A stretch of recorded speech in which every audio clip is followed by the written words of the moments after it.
From the snow-capped mountains of the west to the cypress swamps of the south and everywhere in between, this is the Southern Flight Podcast.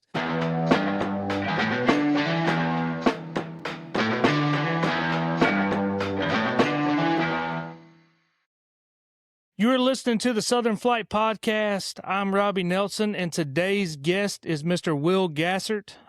Will is a turkey hunting connoisseur, in my opinion. When I think of turkey hunting, at least in my friend group, he is one of the first guys that comes to mind. He travels extensively to kill turkeys, about like I do waterfowl, so this is definitely his space. I figured with waterfowl recently coming to a close and spring right around the corner, it would be a good time to have him on. So we'll talk a little bit about turkey hunting, obviously. We will also talk about an organization that he is involved in down in the low country of South Carolina, which is the Low Country Gamebird Foundation, and we'll talk a little bit about their mission and what they're trying to do, raising money. We'll also talk about Turkey Hunters Fighting Cancer, which is another organization he's involved in that, I tell you, he told me a little bit about this the other day, and it's pretty heartwarming, honestly, what they do with that, but I'll let him get into that here in a little while. So let's just jump right into it. Will, how you doing today, man? Man, all good. So just another Thursday over here. Yeah, another Thursday. That's right. I wish it was Friday, but it seems like these days drag on for me because hunting season's out, and for you because hunting season's not in yet. That's right, man. It's February. Nothing to do. So Not catch not a a couple not a fish. not a damn thing to do this time of the year. February and Right. August could just go right out the window as far as I'm concerned. Best 2 months to get married in. Yeah, no. Well, I got married in August. Me too. So Will, obviously, I know a little bit about your background, but a lot of these people that are listening will not. So maybe let's just start with telling us a little bit about how you got going in turkey hunting. You know, how you got involved with some of these organizations. I know you're really tied in with some of the people in the industry for sure. I know you hunt with a lot of these guys, and so just kind of how you started and got to where you're at now.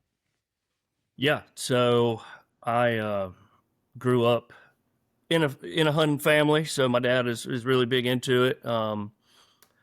My dad, growing up, was a turkey hunter. So he's been a turkey hunter since Georgia had their first couple seasons in the early 80s, like I think right in 1980. I didn't know that. So Georgia didn't even have a season until then? Correct. Yeah. So Georgia had birds that were brought in. So that's all, all part of NWTF's success story. You had some counties, the mountains have pretty much, and I could be wrong. I'm sure somebody could truly fact check me on this, but the mountains, for the most part, always had turkeys. And then I think maybe some of the very south counties, and that part I could be wrong. I'm pretty positive the mountains did. Always had them, but there were still some restoration efforts. But turkeys were stocked across Georgia, and so they didn't have. I think the first season was '78. I could be wrong, but he started in the '80s, I think 1980, and then growing up, that was always something that I was excited to hear his stories about. He got to do some pretty cool stuff in the early '90s. Had a buddy that took his own airplane around and did a Grand Slam, and he got to be with him on some of those trips. And Oh, that's cool. got to hunt with some NWTF guys, and got to hunt with Neil Cost and Lamar Williams and some Earl Mickle, some guys that some turkey hunting people will know those names. Earl Mickle, big call collector, wrote 3 books on call collecting. Neil Cost, one of the most famous box call makers there is. Rob Keck, who was CEO of the NWTF for a long time. So he got to go hunt out there with them. He'd bring home a tape recorder of his hunts, and even not only when he went to Texas, but all over. And I would sit at home and listen to him when I was 4, 5, 6 years old. So what you're saying is he was the original podcaster. Exactly. Yeah. Yeah. He's been podcasting since '93. So love it.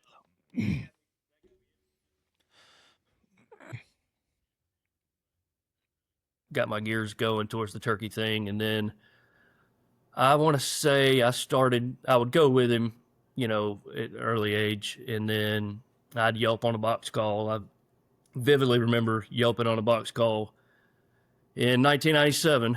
So I actually have the box call right here.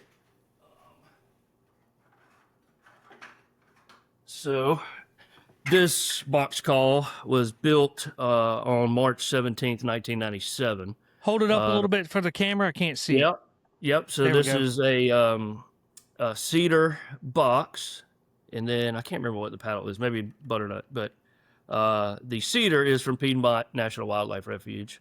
Okay. And this is the first call my dad ever made. So he built this box call in 1997. No kidding. Your And dad made that. Okay. yeah, yep. So he made this call, and I half-assed yelped up a gobbler with it in '97, making some horrible screeching noises. And a lovesick 2-year-old decided to waltz right on in there one afternoon, and my dad shot him. So that was really awesome. I have a picture of it in my turkey book.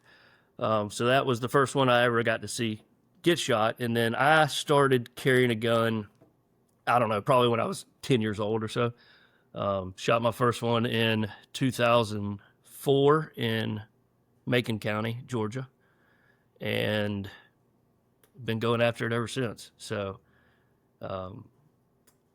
been traveling since, other than bouncing around the Southeast, Florida, South Carolina, been hopping on an airplane since 2012, 13. Yeah. So, yeah. So how many states have you killed a turkey in? I know it's quite a few. I know every year during turkey season, you better not try to get you on the phone. Yeah. So it's, I'd have to look. I think I've shot turkeys in 10 or 11 states. Nothing crazy compared to, what these guys are doing now, But you go back to a lot of the same places every year, though. Yeah, for sure. Yeah. So the Chase just of 49 thing is not really high on my radar. I understand. Not something that I personally have a desire to do. I think it's a really cool thing that a lot of my buddies have done and are doing. And, but yeah, it's like you said, I've got some places I really enjoy going each year, seeing people that I've been friends with for, close to 15 years now. And, they're fun to go back to, just like I know you have your duck trips at the certain ones you do every year, that those people become family, and they do, man. They're it's fun to hop on the plane and go see them. And that's what this hunting's really all about. I used to travel. I used to pick a different place on the map every year and go and hunt a bunch of different places. I'd have to do the same, add up how many states. I think, I don't know, I'm like 17 or 18 states now or something like that. But I kind of quit doing that. Not that I don't enjoy doing it, but I found a few places that I really like, and more importantly, places that I have people that have become family, basically extended family, that I talk to on a daily, weekly basis. And man, it's like, family reunion every year when we go out there to hunt. So, I understand completely what you're saying. It's always cool to see new places and hunt new places, but it's always cool to go to a place that's almost like home away from home too. So, well, moving on. Yeah, and moving on. And on the turkey thing, just kind of, just as things have progressed, it's the turkeys it seems to be a part of my life 365. So whether we're hunting them or not, it's with the TFC thing. So the Turkey Hunters Fighting Cancer originally started as Turkey Fight Club. We got that group chat is up to, I think we got 40 people from across the Southeast in that thing now. And somehow, some way, turkeys are a part of conversation. It seems 365 days a year. And then when you don't have that conversation going, with the Game Bird Foundation, though we do focus on all game birds, the driving force behind it is without a doubt turkeys, and their decline across the country has driven that, and something we're trying to do. So, what started as a box call built by my dad has turned into something that's a focus, seems basically every day. Well, there's nothing in the world wrong with that. Everybody has something that they're passionate about, and obviously turkey is your thing. You touched on the fact of the suffering turkey population, and that was one of my key notes I wanted to talk about here is, what are the problems that the wild turkey's facing today? I know I've killed a handful of turkeys. I don't claim to be an expert turkey hunter. You know that. You and I have talked about that a bunch, but I do enjoy going. But even with me not being as much of a turkey hunter, obviously, as somebody like you, I can tell you that a lot of the places I used to see turkeys at 10, 12 years ago, maybe some even more recent than that, there are no longer any turkeys. I know right here around my house and my county that I live in, there's pockets of turkeys for sure, but a lot of the turkey population has seemed to just kind of disappear. So, from an opinion, or not even an opinion, but because you're in the woods all the time, what do you think is one of the driving factors of the declining turkey population in the United States today, and especially in the Southeast where we're at? Yeah, so obviously I'm no biologist or anything like that. I I get it. do talk to them, and everybody has opinions around it, and even the best biologist around, I don't think they even fully know. Obviously, to me, it seems like there's a lot of, you're kind of in a perfect storm of bad things for turkeys, right? So habitat loss is always going to be a focus. You see it everywhere. Where I live in the low country, I live in Summerville, South Carolina. I mean, I was in a hunting club as recently as last year, 4,000 acres, and it's all going to be houses here within the next 5 years. So It's like there's no end to that, man. That's a lot of ground, Yeah, that's it is. not going to be, and it had turkeys on it. It had a good amount of turkeys on it. And so I think you're seeing that. Obviously, timber companies, they're growing trees quicker, they're thinning trees, they're cutting them, there's no true habitat management around what they're doing. They don't allow people to burn. That doesn't help. So that not only you have your loss of habitat from construction and stuff like that, and people moving into areas, but the land that's out there is not being managed for turkeys, which makes things difficult. Everybody says predators, which that obviously plays a role. They definitely, they eat turkeys and they eat turkey eggs, and you see more of them now than you used to. I mean, growing up, you didn't hear about coyotes and stuff like that. You didn't even see them, and now they're on every trail camera that you have. You're right about that. I mean, I think I'm a couple years older than you, and I remember seeing my first coyote and was like, what was that? I mean, I remember vividly. And we're was not at my house in Griffin, Georgia, and saw one. Yeah, and we're not that old in the grand scheme of things, but the predators have definitely become a lot more prevalent in our lifetimes. Let me ask you this. You say, I kind of took away from that you feel like that the habitat loss is the driving force behind that more so than predators. Now, again, I understand you're not a biologist, but I know you've talked with these biologists, right, and you're in that circle. Is that kind of the consensus that the number one threat to the wild turkey is habitat loss right now? Well, yeah, it definitely seems that way, because or lack of quality habitat. They have good habitat. Correct. Yeah, if they have good quality habitat, you can negate some of the predators, right? If they can hide better and they have more areas to hide, then the predators have to work harder, right? So that part, definitely the habitat is, I think, always going to be number one. And I just think you're kind of seeing a perfect storm right now. You're getting loss of habitat, you have more predators on the landscape. And then truthfully, the state numbers aren't going to back me on this, right? So some numbers say hunting participation is down, but to me, there's more turkey hunters than there ever has been, and that's just my anecdotal opinion. When I started getting on an airplane 13 years ago, I didn't see another turkey hunter. Me and my buddies, we were the only ones.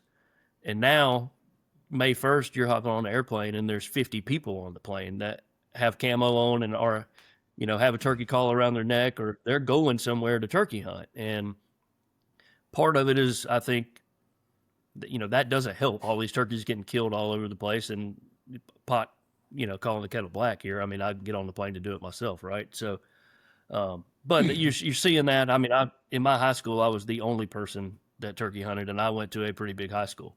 And there's tons of people in my hometown now that are turkey hunters. So, well, it seems like to me I can correlate this with duck hunting, right? So I've been traveling to duck hunt for over 20 years now, and I remember people used to show up to play. Even 20 years ago, you'd show up to place and people were like, "You come all the way here to kill a duck?" Like, it was almost unheard of. It was almost unheard of in some of these places that we went.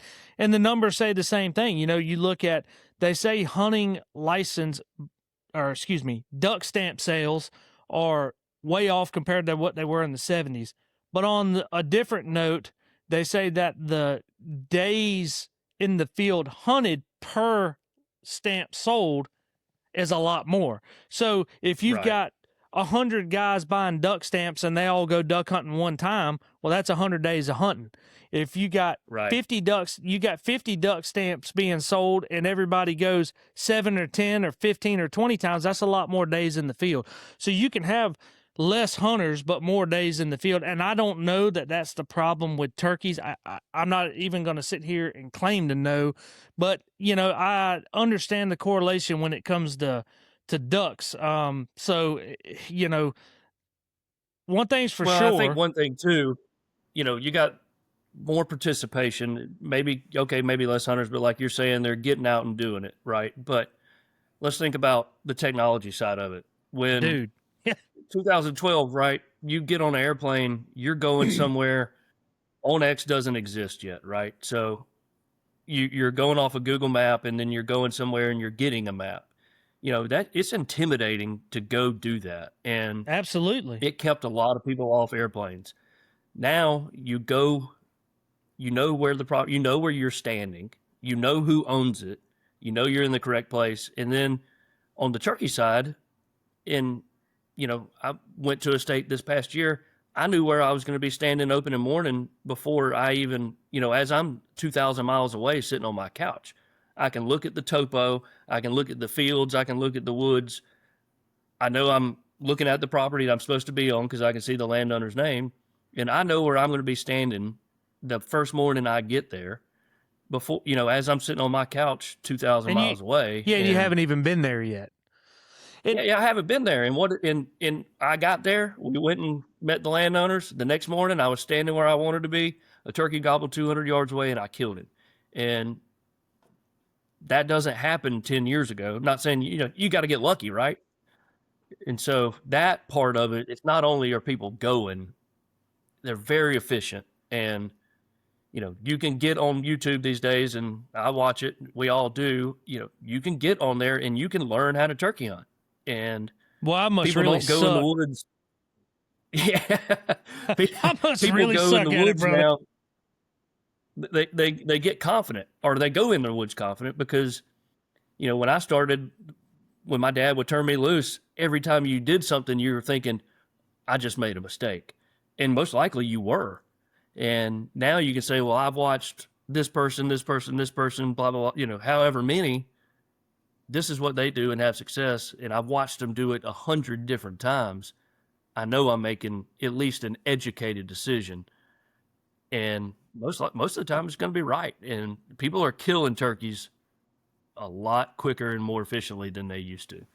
That's an opinion. I don't have anything to back that up, but that's my thoughts around it, and part of why you're seeing these numbers decline, along with nesting success and habitat loss and predators and all the other things. But pot kettle again here situation, because again, I can correlate this with duck hunting. It's the same thing. On X, back in the day, you'd show up to a spot in a boat and you didn't know what was around the next bend. You didn't know that there was a little secret. You didn't know there was a little secret hidden swamp. If you cross over this little plot of land and walked in there, there's a little beaver pond back there. None of that exists anymore. I mean, the beaver pond's still there. There's no secrecy of it. I mean, I do the same thing, man. I sit on my phone and I can look at places out west and pretty much narrow down a place. I guarantee you, if there's a mallard duck, he's going to be somewhere between this city and this city right here on this stretch, And we actually kind of proved that point this year. I had a friend of mine go out west and spot we had never been before. I actually was not able to make that trip, but anyway, we looked at the map together, sat down, and said, I guarantee you, if you get somewhere in this corridor right here, you're going to find some. And first place he went to was mostly geese. Few hour drive later, he calls me. He's like, here they are, sat there, hunted for a week, killed them every day. And that would not have happened if it wasn't for at least Google Maps, satellite mapping.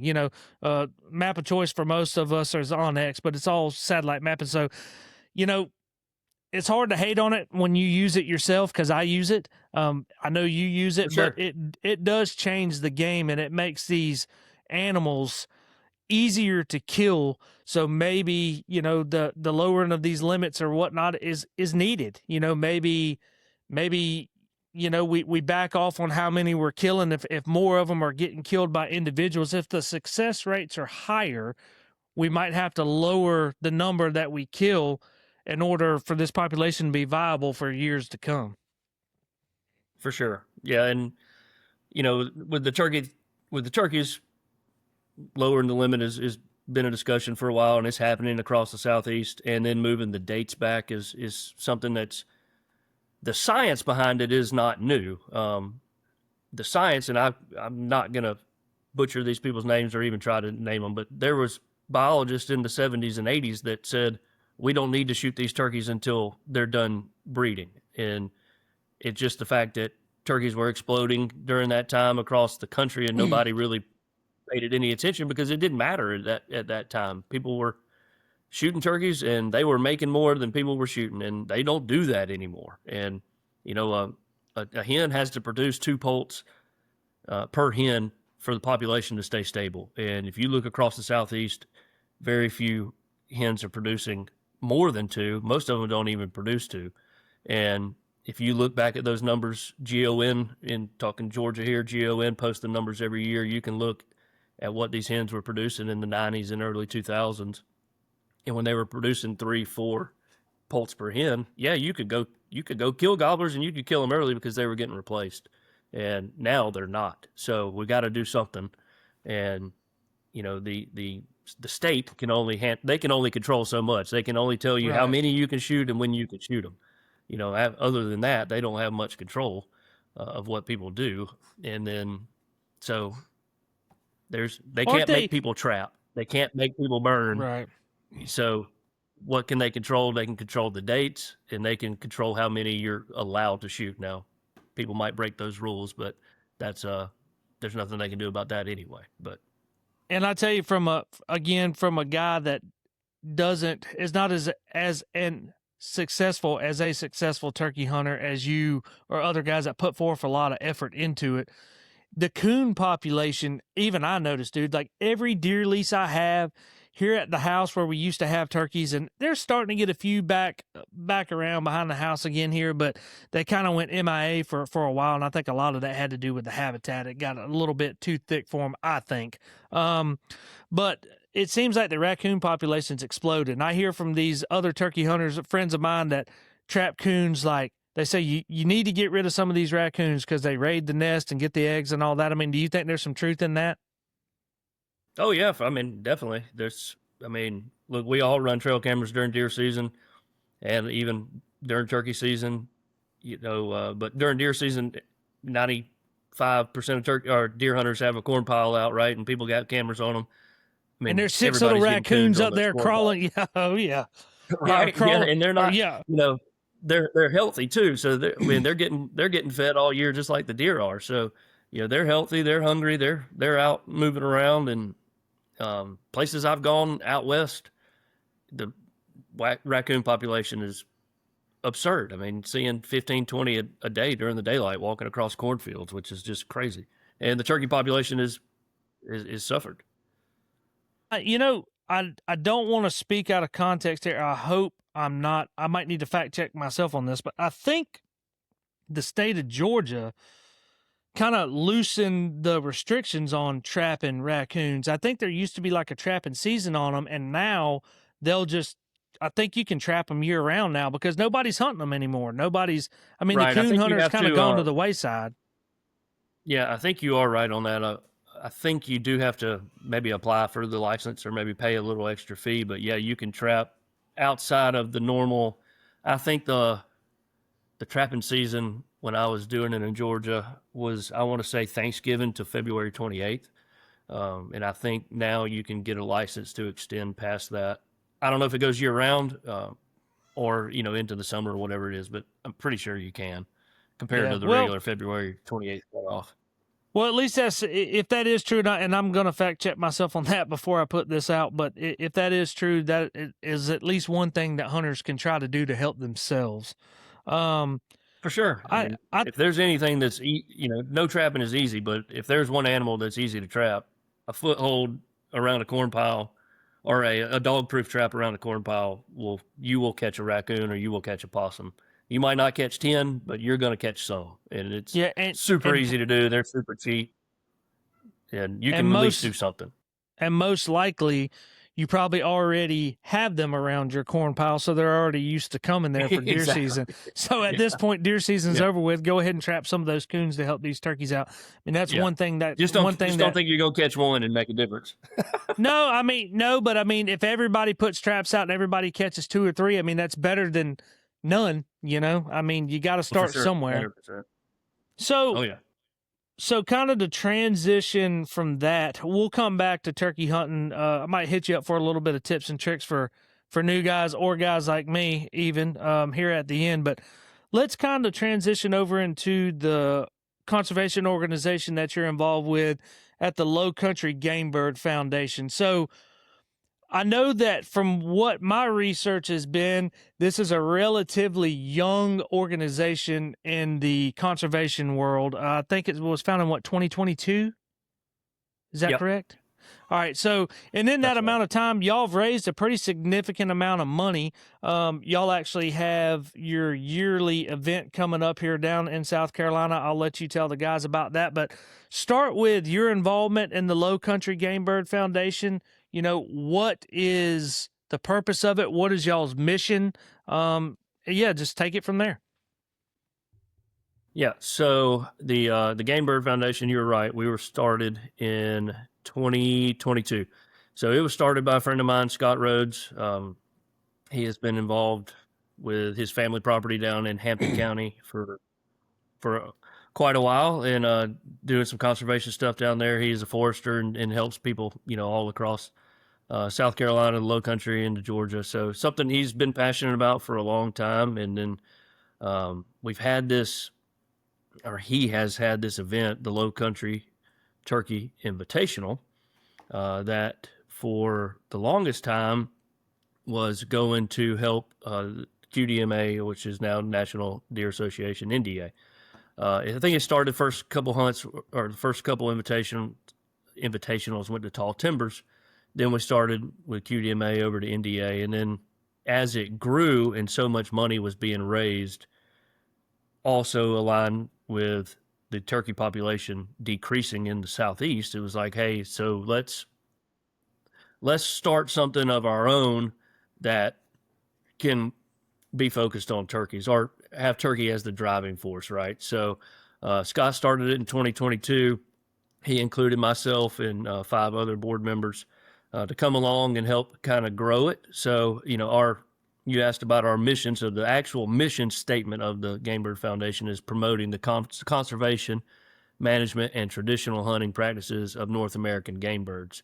So like I said, we're not put in a corner and just focused on turkeys, but right now with them being one of the game birds that is struggling the most, it is the driving force behind the creation of the Game Bird Foundation and one of the things that we raise the most money for, right now. And you did mention we do have our event coming up. So the Invitational is coming up in April, and there'll be quite a crowd there. It ends up, being, I think we have somewhere around 60 teams total, and then have Dr. Mike Chamberlain comes and he speaks to the crowd and letting them know what's going on in the turkey science world and what he's doing to help turkeys in the Southeast. And we have some people from South Carolina. So Jay Cantrell usually comes down from the state DNR, and he speaks about what South Carolina is doing and some changes they're making and why they've made those changes the past couple of years. So he's a good resource for us to have to come speak to everybody. But that event, it's a lot of fun.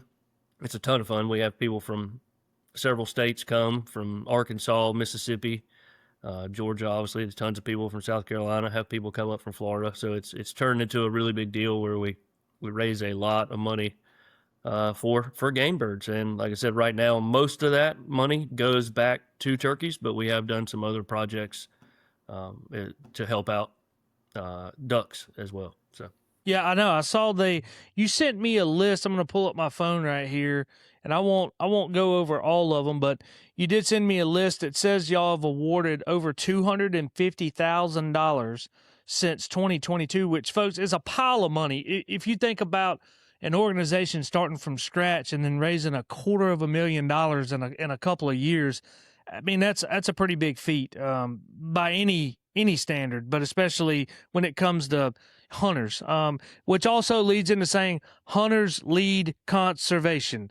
Don't let anybody tell you otherwise, because we put our Exactly. money where our mouth is every day. Every time you buy a hunt license, every time the taxes they have on hunting equipment, all that goes back to supporting wildlife. So be proud of it, everybody. But it says y'all have given money here to several colleges: UGA, University of Texas at El Paso, University of Florida, Nebraska, giving some money to Ducks Unlimited. I appreciate that. Giving some money to Mossy Oak Gamekeepers, Hoss Outdoors, and the National Deer Association. So when you give when you give this money, you guys give this money to these colleges or whatever organization it is it basically just like blanket funding and they use it as they see appropriate, or do you have like specific projects that you guys are donating that you want to go or donating towards, I guess is what I'm trying to ask? Yeah. So yes, and I can only speak a little bit of this because I don't deal with it directly. That It's more side of of what it, Scott that's does. right. But I do know, like with UGA. So Dr. Chamberlain is a professor at UGA, right? So when we raise those funds, we give those.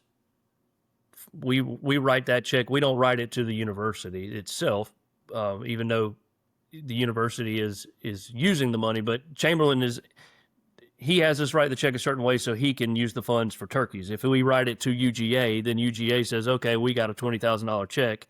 Mike is going to request $20,000, but hey, does he get all of it? We don't know, right? So it goes directly to his projects. So usually Man, it we'll have a almost project. sounds like the United States government at work, huh? Right. Exactly. So, Yeah. like the University of Nebraska was a deal that Dr. Mike was also doing, working with them on some predator study affecting turkeys. And then the UGA money that he's had has been working on the Savannah River site and then working trapping turkeys around Cedar Creek, Piedmont National Wildlife Refuge, several other areas. I know he could obviously tell way more about it, but and then the University of Florida, they are doing a poult study down there. Marcus Lashley is doing that, where they are raising poults in a controlled environment, and they are finding out what foods they prefer, what cover they prefer, keeping a lot of detailed analysis on how they grow, what they eat. Uh, I mean, they're doing a bunch of amazing stuff. They have really large pens that they're raising these poults in, and what they're doing down there is really cool. That's a newer project, I believe, started last year. It could be 2 years old now, but I believe it was last year when that started. Um, the UTEP thing, that's what a lot of people will probably see if you've seen our Instagram at all, or the wild turkey DNA or duck DNA. Um, they are UTEP, one of their professors out there is the head of that. So that's where that money has gone to not only do research on duck DNA, but also the turkey DNA. And I know they have some really cool stuff coming of what they're finding out on these turkeys and color phases and and a lot of stuff. And I know they just opened on the Wild Turkey DNA website where you can go and sign up to receive a kit if you kill a turkey with some odd coloration, where you can send it in for testing, which is really cool. So Now, you said um, that was at the National Wild Turkey Federation that you could go do that no, at? this is Wild turkey. wildturkeydna.com, I Oh. believe. So basically Yeah, like the duck DNA, but just on the turkey side. correct. Yep, So yep. Same people. Yeah.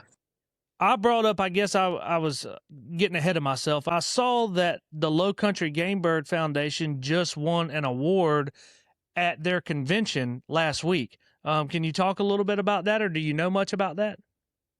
Yeah, so that was I believe they call it an innovation award, right? So that was all the partners in the Wild Turkey DNA study were involved in that award.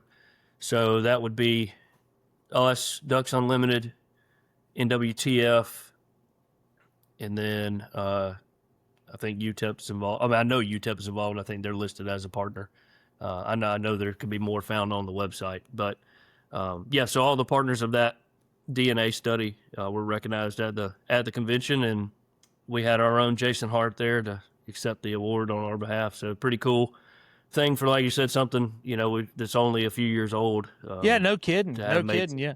made some strides and raise some money and really trying to help these birds. And I don't know how much help we're doing so far, but things, the future's bright as far as what our money has gone to has been able to, show scientifically what they've been able to find out about these birds, and hopefully continue to learn to hopefully have the population to get back where it was.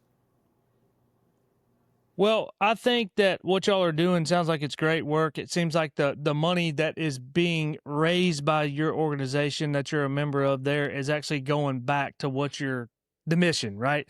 So obviously right now, like you said, the turkeys are in a bad spot. I think everybody knows that. It's not a secret. So anything that any organization, any money, anything can help, right? So it's better than sitting on your hands and doing nothing. So you say you don't know how much it's actually helping yet. It's helping it's $250,000 more going towards research that wouldn't have been there otherwise.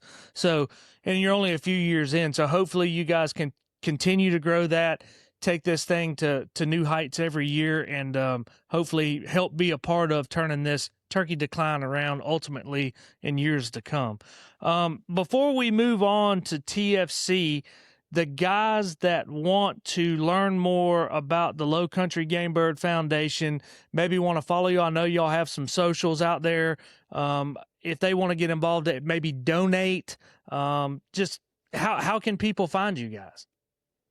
Yep. So the Gamebird Foundation, we have a website. It's lowcountrygamebirdfoundation.org. And then we have the Instagram and a Facebook. So Instagram's lowcountry_gamebird_foundation.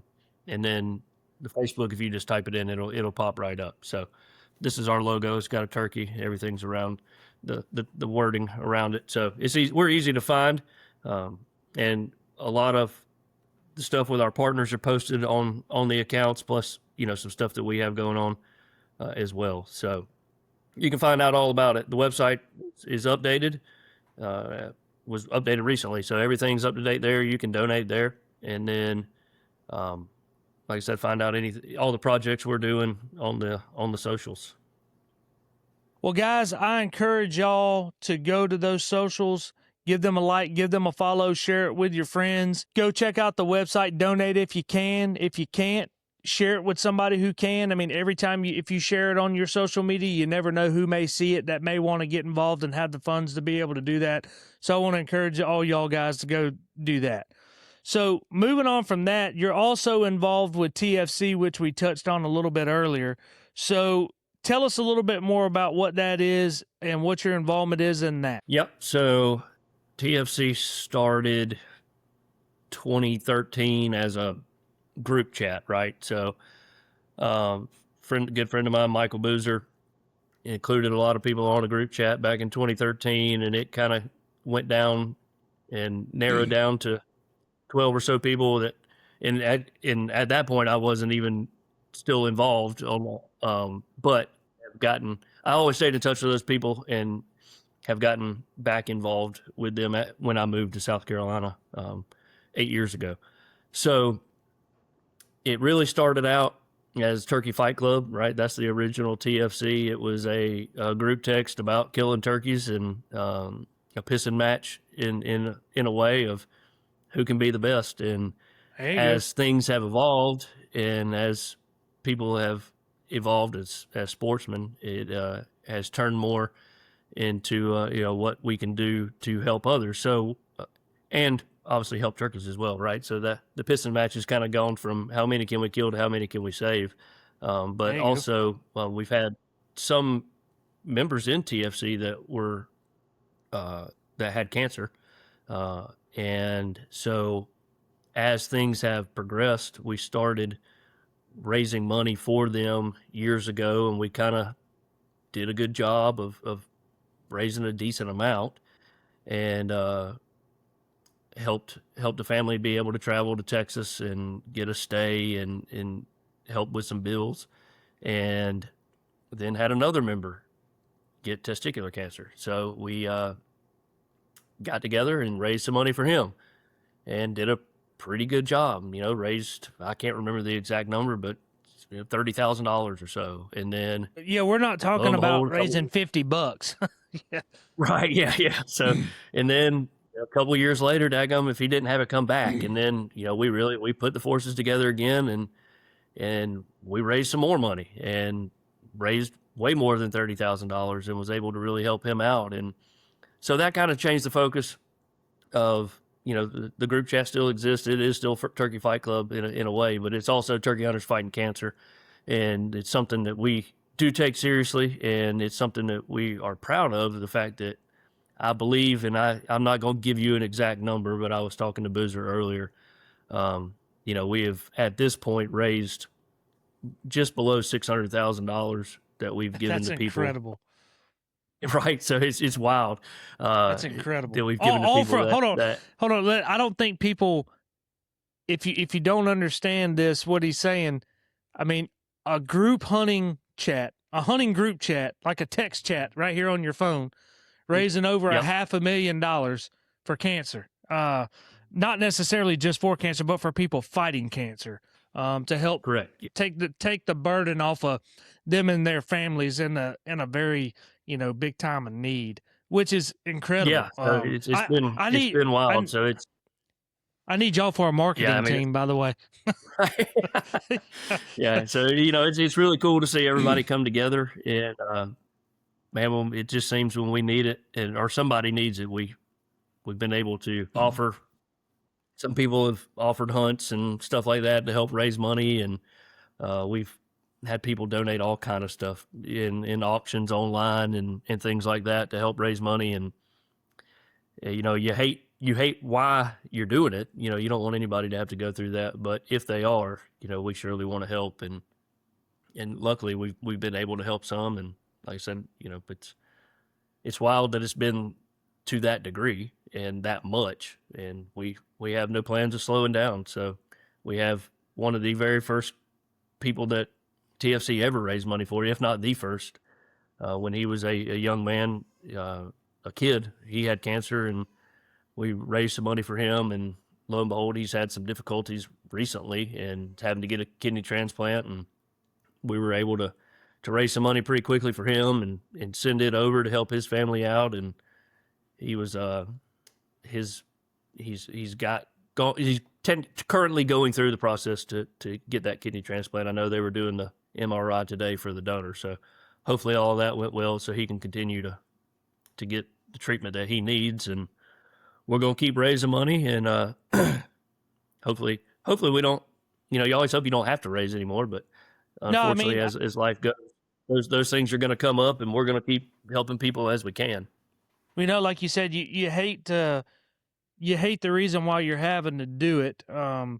But in saying that, life does have a way of happening.